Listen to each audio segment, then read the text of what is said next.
I'm Katie Pompay. I'm the executive director at Helen's Hope Chest, and our mission is to engage the community to provide for the basic needs of children and teens in foster and kinship care.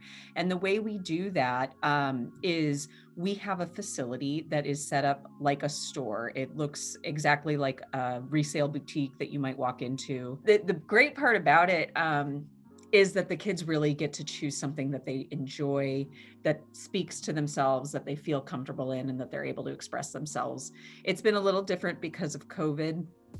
We have had our volunteers putting items together for the families and the kids versus having the kids come in to pick the items out. But as the vaccine has rolled out, we're going to be able to start opening again to shopping visits, which is really exciting. Helens provides primarily clothing, but we also provide hygiene supplies. We do have a back to school program that we call K to College because we provide backpacks and school supplies to elementary and high school age students, but we also partner with ASU's Bridging Success program where we help to outfit incoming freshmen their dorms, which has been really fun and exciting. And then we also have Jaquel's Christmas Box, where we provide Christmas gifts, books, stuffed animals, stocking stuffers. And most recently, we started Foster 360, which is a program for transition age youth, so 18 to 24. And really exciting, they just launched Culver Campus, which is a housing program for youth who've aged out of the system. So much going on. It's really exciting. I have a lot of fun. Just talking about it is exciting. Yeah, no, it all sounds good. And the majority of parents are kinship, and generally they are grandparents taking care of their grandkids. In particular, I think about there's this one grandmother, she's been coming since her grandsons were little. We've literally been watching these boys grow up. She's all they have. If something happened to her, those boys would be back in the foster care system. And we want to protect her as much as we want to protect our staff and volunteers from COVID. So the great thing about Helen's Hope Chest is the support from the community. When we started, we were 2 rooms in a church and we were literally just a clothing closet. But the community support was so great that we're now in this 8,000 square foot facility that is like a store. So we always need donations of gently used clothing for all ages. So we serve 0 through now age 24. So we look for items that are appropriate for those age groups, teenagers, elementary. In particular, we always need sizes 3T to about 14, especially for boys. And we always need teen boy clothing. I don't know what it is about boys, but they do wear their clothes out faster than girls do. We look for gently used, clean, no stains, no tears, no broken buttons, broken zippers. But, clean out your closets. If you have kids that have grown out of their clothing, my nephew and my kids always outgrew their clothing faster than they could wear it out. We collect it here at Helen's Hope Chest. Currently, our temporary donation hours are Tuesdays and Thursdays from 9 to 3. But our volunteers sort through it, make sure it's in good condition. We do wash everything, and then it goes out into the store, and it's there for the kids to pick from. We also always need new hygiene supplies, in particular, children's toothpaste, baby wash and shampoo, diapers, wipes, deodorant for teens. So anything you use, we probably need. And then, of course, around back to school, we have our back to school drive, and the holidays, we have our toy drive. We do have a birthday room called John's Room. It's named for John Adams, who was a little boy who passed away at a young age. And the birthday room is there to remind kids that their job is to play and stay young as long as possible. So we're always in need of new gifts for all ages, baby through teenager.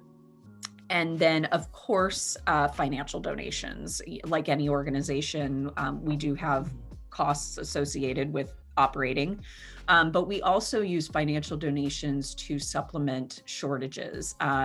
usually elementary and teen boy clothing. We also qualify for the foster care tax credit. So what that means for Arizona residents is if you pay Arizona income tax, you can donate up to $1,000 if you file jointly, or $500 if you file individually, to the foster care organization of your choice, and claim that as a tax credit, dollar for dollar, on your Arizona income taxes. So that means it's almost like you pay your taxes to the organization of your choice, versus to the state. We also use volunteers.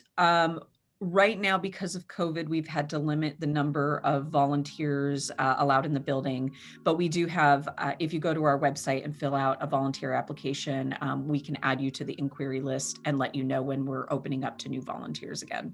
I don't know if I mentioned, but the most important thing, it's all free. All of the items we give to the families for free.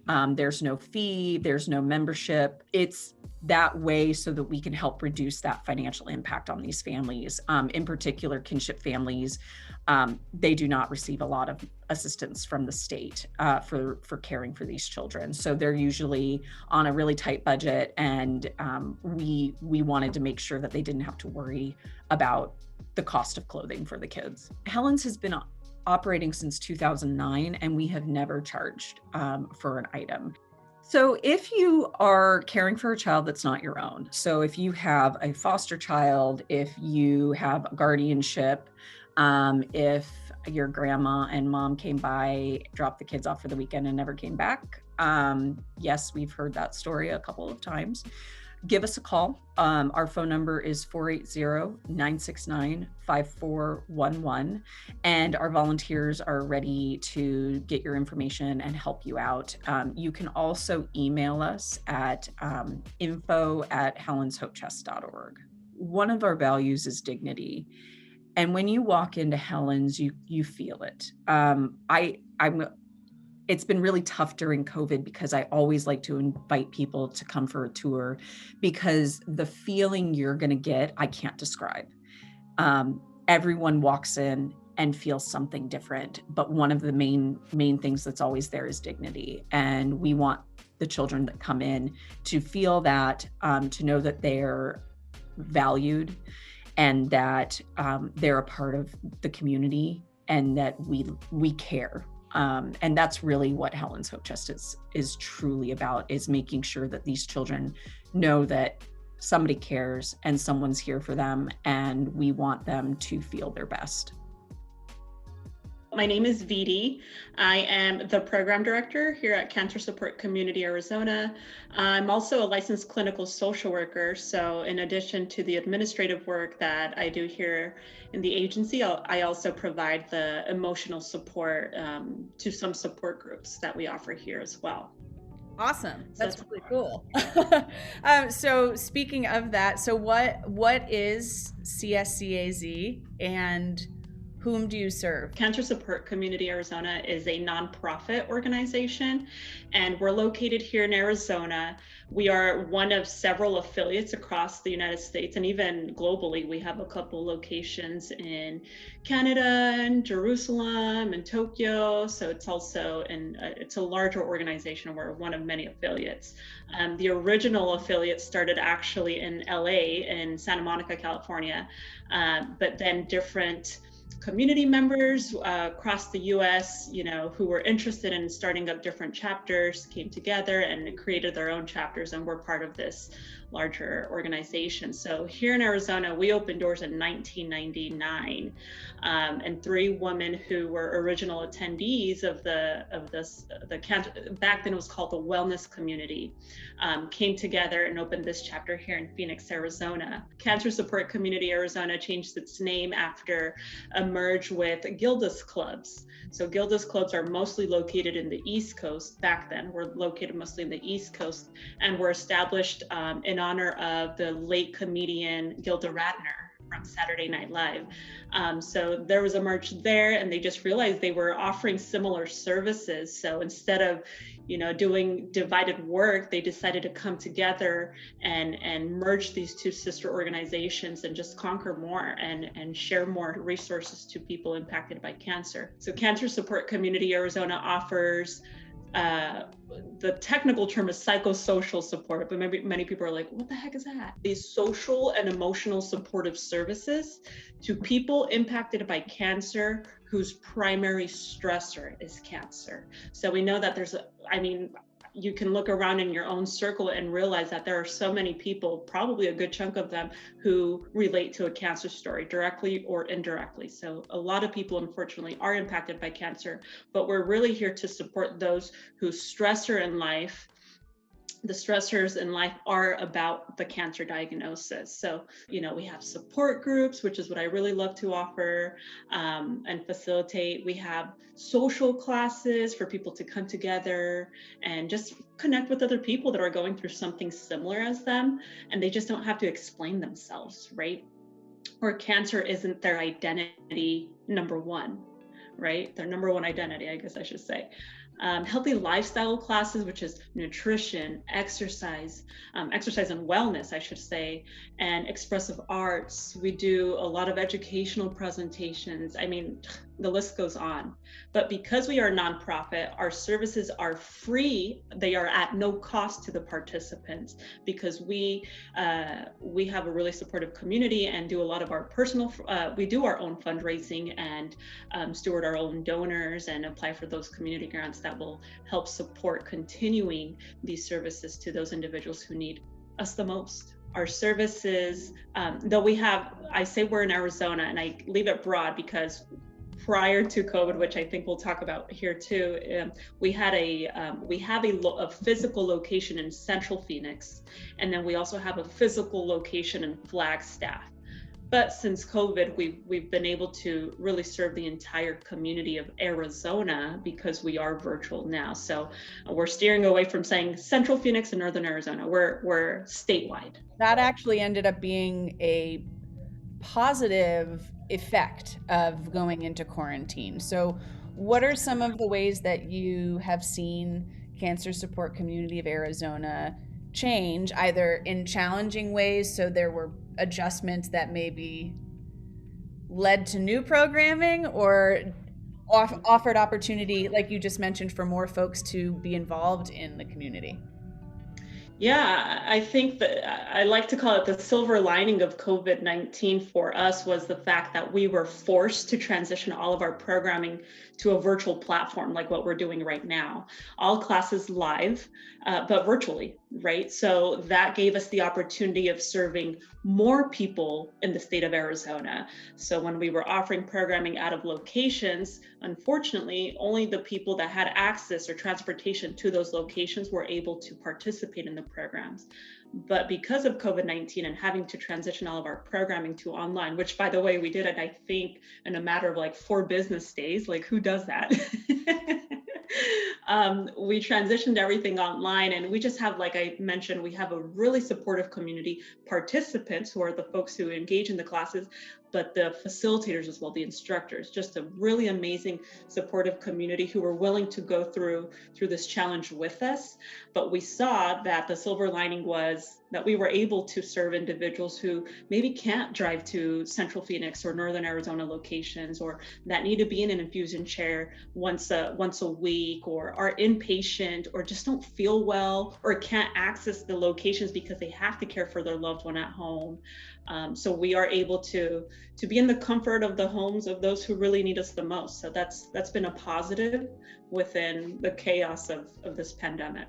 Even after it is safe to return to in-person, whenever that may be, we expect to continue offering programming virtual in some capacity permanently, just because we've seen how well received it's been. So it's not going away. We will be adding that in-person component down the road whenever that may be, but the virtual will continue. What are some ways that people can support the support community? And we know that with cancer, not every day is the same, right? Every day is very different. So I encourage those individuals who do want to give back into the community with Cancer Support Community Arizona to reach out to us, give us a call, let us know what your interests are, and we will be able to kind of navigate what our needs are, what our community is needing in that moment and in that quarter, I guess you could say, and try and pair up your needs with our needs as well, right? So there's just multiple ways for people to give back.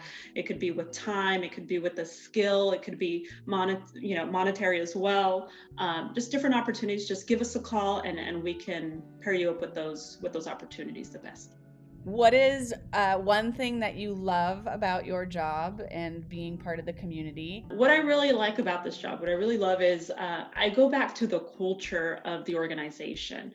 Not just, and I know it sounds super cliche, but I really enjoy working with this team that we have, the whole organization. I think that in order to work in a field of, supportive services for people impacted by cancer, you just really have to have that niche in your heart, I guess you could say, right? And so all the individuals that I work with here at Cancer Support Community Arizona understand, that support is needed, and they're willing to roll up their sleeves. And even if it's not part of their role, of their job, they're like, how can I help? Here, let me help you enter that data information, or let me help you give this participant a call that hasn't been around for a while and we need to check up on her, or whatnot. Just the culture of our I guess, direct community here within the staff is amazing. And also the community with the participants is amazing too. They're super open-minded, they're incredibly flexible, and just know that we're here to try and do a good thing with them. And they're just really understanding, and that just makes you feel good. It makes me feel good. So I really love the culture of the agency. Is there any advice you have heard or gathered along the way that you would want others to know about? As far as advice goes, I'm not one to give it. I'm not really good at advice, but I guess, let me see. I guess the number one would be just reach out. I think, and I hear this a lot from participants, is that, you get a cancer diagnosis and your world just kind of like, shakes you up and down and side to side, and you're just kind of like at loss for words and don't even know where to go. You're just kind of in a state of shock. So what I would say is, if you are able to, either you directly or have a friend help you call and pick up the phone and call us to acquire support, I think that you'll be surprised by how much is available out there for you, and how many other individuals are out there in similar situations, not identical, but are going through similar emotional turbulences. And being involved in groups and classes with other like-minded individuals that are having similar concerns really feels amazing. A word of advice that I could give is just pick up the phone, call us, and we'll be here. We'll be here with you and for you, and don't be shy. That's awesome. And from what I know of your programming and your website, one of the key elements is a support community so that no one faces cancer alone. Yeah, absolutely. Which is exactly why I was drawn to it with my own personal experiences. And I love what you said about your team. Clearly, I know Mo, and now I know you. And last episode, actually, Mo was a special guest, so I had a chance. So now other people now know two of you from the organization. That's awesome. I can't wait for more programming to unroll, and I'm excited that you all have been part of this Quaran-Teams program.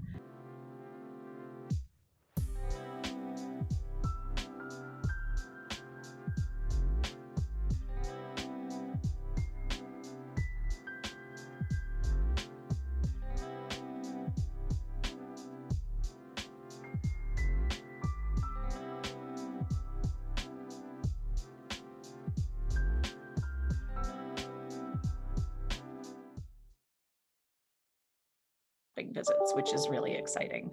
Yeah, that's awesome. Oh no, a notification. I know, I'm sorry. It's okay. Right at the end. I know, right?